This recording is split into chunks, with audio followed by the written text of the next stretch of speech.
ওনাকে নিয়ে ওনার পীর পর্যন্ত ফখর করে। ওনার পিতার নাম হচ্ছে আল্লামা নকি আলী খান রহমতুল্লাহ আলাই। ওনার পিতা এবং বাপ বেটা দুইজনে মিলে পীরের দরবারে গেছেন। আমার আহমদ রেজা খান আলাইহি রহমা আওলাদ রসুল নয়, তারা পীর ধরার জন্য আওলাদ রসুলের কাছে মারহারাবি শরীফের মধ্যে গিয়েছেন। ওইখানে জেনে আছেন উনি আহলে রসুল। মারহারাবি শরীফের মধ্যে উনি বসে আছেন। ওইখানে বাপ বেটা দুইজনে গিয়েছেন বায়াত হওয়ার জন্য। ওইখানে গিয়েছেন বায়াত হওয়ার জন্য। ওই মারহারাবি শরীফের যিনি আহলে রসুল আছেন উনি তো বায়াত করিয়েছেন, সাথে সাথে ওই দরবারের খেলাফতনামাও দুইজনকে দিয়ে দিয়েছেন। পীর সাহেবকে জিজ্ঞেস করা হলো, হুজুর আপনার দরবারে যারা আসে তাদেরকে আপনি বায়াত করান, কিন্তু খেলাফত তো দেন না। খেলাফত দেওয়ার জন্য তাদের কলবটা পরিষ্কার হতে হয়, খেলাফত দেওয়ার জন্য তাদের ইবাদত বন্দেগী বেশি পরিমাণে হতে হয়, খেলাফত দেওয়ার জন্য তাহাজ্জুদ গুজার হতে হয়, খেলাফত দেওয়ার জন্য সাধনা করতে হয়। এই দুইজনকে আপনি দেখার সাথে সাথে কেন আপনি তাদেরকে খেলাফত দিয়ে দিয়েছেন? এই কথা বলতে না বলতে আহলে রসুল মারহারাবি শরীফের যিনি সাজ্জাদা নাসিন উনি বলতে লাগলেন, এই বাবারা দেখো দেখো, যেই কলবের মধ্যে ময়লা আছে ওই ময়লাগুলো পরিষ্কার করার জন্য সাধনা করতে হয়। যেই কলবের মধ্যে ইবাদত নেই ওই ইবাদত পরিপূর্ণ করার জন্য ইবাদত বন্দেগী বাড়াতে হয়। যেইখানে তাহাজ্জুদের জ্ঞান নেই তাহাজ্জুদ পড়ার জন্য ওই শরীরটাকে দামি বানাতে হয়।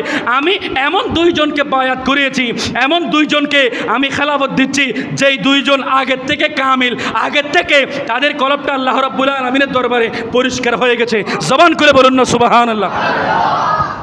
তাহলে পীর সাহেব এখানেই থেমে থাকেন নাই। আহলে রসুল মারহারাবি শরীফের মধ্যে উনি বলতে লাগলেন, আমি আমার উপযুক্ত মুরিদ পেয়ে গেছি। দেখেন পীর সাহেব মুরিদকে নিয়ে ফখর করতেছে, শুধু বলতেছে তাই নয়, আমি আহলে রসুল, আমি মারহারাবি শরীফের সাজ্জাদা নাসিন, কিয়ামতের ময়দানে আল্লাহ রাব্বুল আলামিন যদি জিজ্ঞেস করে তুমি কি নিয়ে এসেছো, ওই অবস্থার মধ্যে আমি আহলে রসুল মারহারাবি ওই জায়গার মধ্যে আল্লাহ রাব্বুল আলামিনের কাছে জবান খুলে বলে দেব, ইয়া আল্লাহ বারিয়ে তাআলা, কিয়ামতের ময়দানে আমি কিছু আনতে পারি নাই না, আমি ইমাম আহমদ রেজা খান ফাজিল বেরেলভী আলাইহি রহমাকে নিয়ে এসেছি। আপনি বিজ্ঞানীর দৃষ্টিকোণ থেকে যদি চিন্তা করেন, আলা হযরত একজন বিজ্ঞানী। আপনি যদি হাদিস শরীফের দিকে খেয়াল করেন, মুহাদ্দিসের যদি খেয়াল করেন, আলা হযরত আলাইহি রহমা একজন মুহাদ্দিস। আপনি যদি ফিকের দিক দিয়ে খেয়াল করেন, মুফতির দিক দিয়ে খেয়াল করেন, আলা হযরত একজন মুফতি। আপনি যদি মুফাসসিরের দিক দিয়ে খেয়াল করেন, আলা হযরত আলাইহি রহমা একজন মুফাসসির। আপনি যদি দুনিয়ার কোনো ডাক্তারের দিক দিয়ে খেয়াল করেন, আলা হযরত একজন ডাক্তার। আপনি যদি ইঞ্জিনিয়ারের দিক দিয়ে খেয়াল করেন, আলা হযরত একজন ইঞ্জিনিয়ার। আপনি যদি দুনিয়ার জমিনে যেই পেশা দিয়ে আপনি খেয়াল করেন না কেন, আলা হযরত প্রত্যেকটা পেশার মধ্যে উনি হাত দিয়েছেন। ৭৪টা বিষয়ে যিনি কলম ধরেছেন, ১৫০০ কিতাব যিনি লিখেছেন, ওই আলা হযরত বলতে লাগলেন, খৌফ নারাক আই রাজা, আরে তু হ্যাঁ আব্দে মুস্তফা। বড় করে বলি না সুবহানাল্লাহ। আরে তেরে লিয়ে अमान है, तेरे लिए अमान है, तेरे लिए अमान है, सल्ले अला रसूल। যেই আলা হযরত প্রত্যেকটা শাস্ত্রের মধ্যে হাত দিয়েছেন, ওই আলা হযরত বলতে লাগলেন, আমার সবচাইতে বড় আইডেন্টিটি, আমার সবচাইতে বড় আইডি কার্ড হচ্ছে আমি আব্দে মুস্তফা, আমি মুস্তফার গোলাম। আসমান পেরিয়ে সিদরাতুল মুনতাহা পেরিয়ে লা মকানের মধ্যে গিয়ে আল্লাহ রাব্বুল আলামিন যাকে দিদার দিয়েছেন উনি হচ্ছেন আমার আপনার দয়াল নবী। বড় করে বলি না, আর একটু জবান করে বলি না। তো সেই জন্য আলা হযরত বলতে লাগলেন, আসমানো হি পরে সব নবী রহ গয়ে, আরশে আজম পে পৌঁছা हमारा नबी सबसे जोरे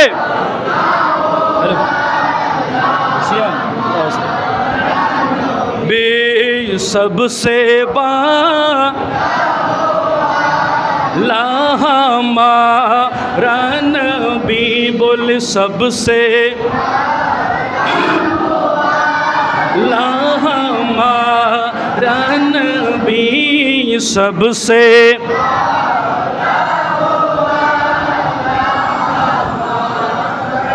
सबसे औला वाला हमारा नबी, सबसे बाला वाला हमारा नबी। वो कौन नबी है? वो मेरा नबी है। शायर ने कहा, वो मेरा नबी, मेरा नबी, मेरा नबी है, वो मेरा नबी, मेरा नबी मेरा नबी है, वो इनका नबी उनका नबी सबका नबी है। नबियों का नबी मेरा नबी है, वो जिसके लिए महफिल कौनैन सजी है। फिर दोस्त बरी जिसके वसीले से बनी है, वो हाशिमी की मदनी अल अरबी है, वो मेरा नबी जोरे है, वो मेरा नबी।